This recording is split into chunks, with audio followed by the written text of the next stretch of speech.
So we are picking up in Mirz Hashem on Samech Aleph Amud Beis. We left off a little bit in the middle of the Rabbi Akiva story, a very dramatic Gemara. So then we're talking about the idea that Rabbi Akiva was incarcerated by the Romans for teaching Torah in public, and he was incarcerated together with Pappus ben Yehuda. So the Gemara picks up and says, I'm in the wide lines. It is 2, 4, 6 lines into the wide lines. Es Rabbi Akiva lahariga. When they brought Rabbi Akiva out to be executed, it was a time for Shema. A very, very beautiful and very heartbreaking and profound Gemara. They were literally again flaying the skin of Rabbi Akiva off with iron combs. And Rabbi Akiva was saying Shema. Amrlo Talmid of Rabbeinu Ad Kan. So the students, it's interesting, like his Talmidim were, since Rabbi Akiva were obviously like horrified. In other words, they were horrified by what they saw happening to their Rebbe. And they just wondered, like, okay, it's one thing to accept the Ratzon of Hashem, I accept the will of HaKadosh Baruch Hu. But, Kriyas Shema, which is like an active acceptance of the yoke of heaven, they said, Rabbi, like, are you obligated to go to this extreme that even when your life is being taken in such a brutal and horrific and barbaric fashion, that you're obligated to accept the oneness of HaKadosh Baruch Hu? It is incredible. Amr Lahem, Rabbi Akiva said, Kol yomai hayisi nitzar al pasuk zeh. My whole life, I was bothered by the following pasuk. This is how we started this Gemara. B'chol nafshecha afilu hu noto es nishmascha. The pasuk says you have to love Hashem with all of your soul, which means even if HaKadosh Baruch Hu takes your life, you still have to love Hashem. Amarti masay yavol yadav akaymena. Rabbi Akiva said, I always wondered, how would I ever have the opportunity to go ahead and give my life to HaKadosh Baruch Hu? Where would I ever have?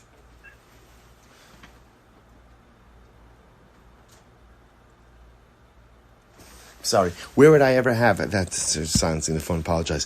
Where would I ever have that opportunity to give my life for HaKadosh Baruch Hu?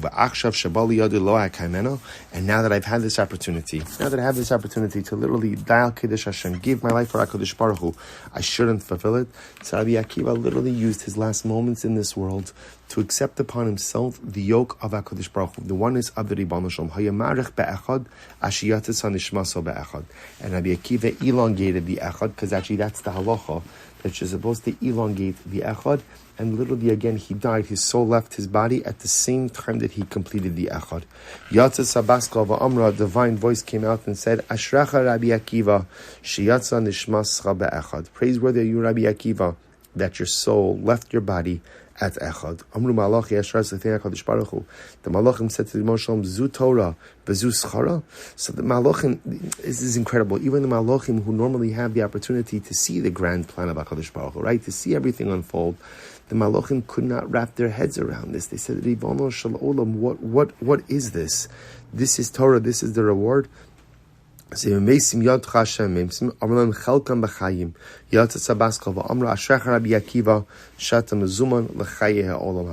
Silber, a heavenly voice came out and said, praiseworthy you, Rabbi Akiva, for you are invited for all eternity into the world to come. An overwhelming Gemara. So idea being that a person is obligated to give the totality of himself to HaKadosh Baruch Hu. So again, for those people who value their money, I give all of my money to Hashem, or so to speak, dedicate my material wealth to Hashem. For those people who care more about their physical life, I'm willing to give everything, even my physical life, for the Ribbon Shalom. Incredible. So the Mishnah said that a person should not act like in a frivolous way, a light-hearted way, opposite the eastern gate, which faces the Kodesh HaKadoshim, the Holy of Holies. Furthermore, again, so Rav Yitzchak Rab is only applies on Sofim. Now, what's Sofim? So Rashi points out over here, Makom she'echolun liros misham harabayis. Now, obviously, this only applies if you could see onto Harabayis, if you could see onto the Temple Mount, and you could see through the eastern gate, so you're gazing at the Holy of Holies, the Kodesh HaKadoshim, in the direction of the Holy of Holies, then you can't act in a light-hearted fashion. Uberoa, and only if you actually see. So in other words, it has to be that you're able to see into the eastern gate, and literally again you're able to see up to where the Kodesh HaKadoshim would be. Itmar Nami Am Rabbi Abba Reid Rav Chia Bar Abba Haki Am Rabbi Yochanan Lo Amru Ela Minat Sofim Lifnim Uberoa. So this only applies, number one, if you're in this Sofim, this place where you could see the Harabayis Vilifnim, and further closer to the base of Mikdash Uberoa, and you're able actually to see into the eastern gate, ubishein geder, and there's no wall interrupting, ubizman shashchina shora, and when the Shechina, when the divine presence actually rests, meaning the Beis Hamikdash is standing. Tan Rabbanon, Hanifne Yehuda lo yifne mizrach u'ma'arav. When a person is defecating in Yehuda, and again the tribal area of Yehuda, he should make sure not to defecate in the mizrach ma'arav, in an east-west, in right east-west. Why not? Because this would be in the direction of the Beis Hamikdash.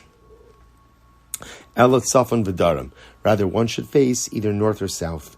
Ubegalil, in the Galil, lo yifne ela mizrach u'ma'arav. In the Galil, you should only face, right? You should only face east or west, and not north-south. In other words, depending on where you are, the idea is you should not defecate in the direction of the Beis Hamikdash. Rabbi Yossi Matir.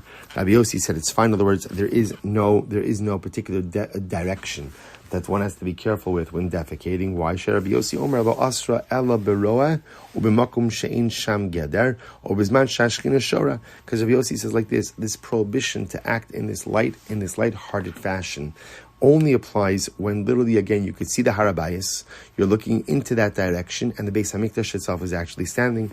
The Chachamim osrim. The Chachamim go ahead and prohibit. Says the Gemara, Chachamim hainu Tanakama. Are the Chacham saying the same thing as the Tanakama? Ikebenayu studin. So the Shaila is, let's say again, it's not a direct visual access point, but you're off to the side. Is that prohibited or not? That'll be Machlokes Tanakama and the Chachamim. Another brayso. Hanifim Yehuda lo yifne mizrach u'ma'arav. El tzafon v'darim. If one is defecating in Yehuda, he should not do so in an east-west direction, rather north-south. Ubegalil, and in the north, tzafon v'darim. South, north, and south. Tzafon v'darim aser. You can't defecate to north-south because that would be the direction of the Beis Hamikdash from the north. But Mizrach u'ma'arav motor, but east-west is motor. Rabbi Yossi Matir. Rabbi Yossi says that it's motor. Why? Rabbi Yossi Omer lo asu ela beroa. Rabbi Yossi says there's only a problem. In other words, one only has to get into the direction that one is defecating in when one is able to see the harabayis from where he is relieving himself. Rabbi Yehuda says bizman beis hamikdash kayim aser, bizman she'ein beis hamikdash kayim mutar. And Rabbi Yehuda, says this whole thing is only an issue when the Beis Hamikdash itself stands. Rabbi Akiva aser b'chol makom, and Rabbi Akiva says no, it's aser in any place. Aser in any place. In other words, we'll see what that means in just a moment. Rabbi Akiva hainu Tanakama. Ira, isn't Rabbi Akiva saying the same thing? Ikebenayu chutz la'aretz. So nafkaminu being chutz la'aretz. According to Rabbi Akiva, one has to be careful with which direction they're defecating in, even in chutz la'aretz. Whereas ultimately, again, Tanakama doesn't hold that. Rabba have shadjan lemnei mizrach u'ma'arav. So Rabba, so the Gemara says over here, Rabba, now remember again, Rabba lived in Bavel. So the Gemara says over here that Rabba, when he arranged his toilet, essentially. So remember again, what they would do is, Rashi points out, they would like arrange bricks as a seat. So when he would go ahead and arrange his bricks, right, he would go ahead and he arranged his bricks from east to west. Lemnei mizrach u'ma'arav. This way, again, when he would defecate, he'd be facing north-south. The Gemara says, Azla Abaye shadinu tzafon darim. So Abaye went and placed them along north to south. Al Rabba Tartzinu. Rabba went in to the bathroom and he straightened them out as he originally had them. Amar man hai dekametzarli. Ana Rabbi Akiva svirle the Amar b'chol makom aser. So again, so he said, who's doing this? Who's rearranging my bathroom over here? I hold like Rabbi Akiva, and Rabbi Akiva holds that halacha l'maisa. So wherever you are, in Eretz Yisrael, outside of Eretz Yisrael, one has to be careful with the direction in which they are defecating. Incredible. So the Gemara tells a story over here. The Gemara says, Tanya, I'm Rabbi Akiva. Samach Beis Medal 62a, top line. Tanya. Rabbi Akiva says as follows. I'm Rabbi Akiva. Pamachas nechnasti ach Rabbi Yeshua lebeis hakisei. One time I followed Rabbi Yeshua into the bathroom. And I learned three things from him. Number one, I learned that you cannot go ahead and relieve yourself, right, while facing east or west, but rather again, rather one has to face north-south. That's number one. That when defecating, one should not uncover their body standing up, but rather only while sitting down. So that's a form of tznius. And I learned that you should not wipe yourself with your right hand, ela b'smol, rather with the left hand. So clearly, again, so Rabbi Akiva saying he went after Rabbi Yeshua. So obviously Rabbi Akiva was was in there with Rabbi Yeshua. So he literally sees how Rabbi Yeshua is wiping himself, and he says that you should only go ahead and wipe, you should not wipe with the right hand, only with the left hand. We'll see why that is. So listen to this. Amar ben Azai, Ad kane asta panecha barabecha. So Ben Azai says to Rabbi Akiva, like, what's the matter with you? Like, Rabbi Yeshua is your Rebbe. What are you doing, following him into the bathroom like that? And obviously studying him so closely, give the guy a little bit of privacy. Why are you going in there? Amar Leis, listen to what? So Rabbi Akiva responds, beautiful. Amar Lei, Torahi, the Lilmod Anitzarech. Incredible Gemara. So Rabbi Akiva says, what should I do? It's Torah, and I have to learn it. See, Rabbi says, so what Rabbi Akiva essentially was saying was, the need to learn and the need to be informed usurps any other considerations. I got it, so I guess I encroached a little bit on his privacy, but Lamais, it's Torah, and I need to know it. Incredible. The Gemara goes weiter. Tanya ben Azai Omer Pam Achas Nechnasti Ach Rabbi Akiva lebeis hakisei. So in a similar story, Ben Azai says, one time I followed Rabbi Akiva into the bathroom, v'lamadati mela gimel dvarim, and I learned three things from him. Number one, lamadati shein nifnin mizrach u'ma'ariv elotzafon b'darim. I learned from that you don't defecate facing east-west, rather only north-south. Number two, v'lamadati shein nifran me'umad elam miyushav. I learned that you only go ahead and uncover yourself, unclothe yourself, sitting down, not standing up. V'lamadati shein mekanchem binyamin ela b'smol. And I learned that you can't wipe yourself with your right hand, only your left hand. So incredible. So so this is same story, right? But this is Ben Azai saying that he followed in Rabbi Akiva. Amr lo Rabbi Yehuda, first wide line about Sayin Samech Beis Malav 62a. Amr lo Rabbi Yehuda, Ad kane asta panecha berabecha. So again, Rabbi Yehuda now says to Ben Azai, what's the matter with you? Right? It's such an act of disrespect to your Rabbi. Amar lo Torahi v'lilmod anitzarech. So this is beautiful. So he says it's Torah, and I have to learn it. So we'll say along the same lines again, and this is a fascinating story. Rav Kahana all gonna to say Poria de Rav.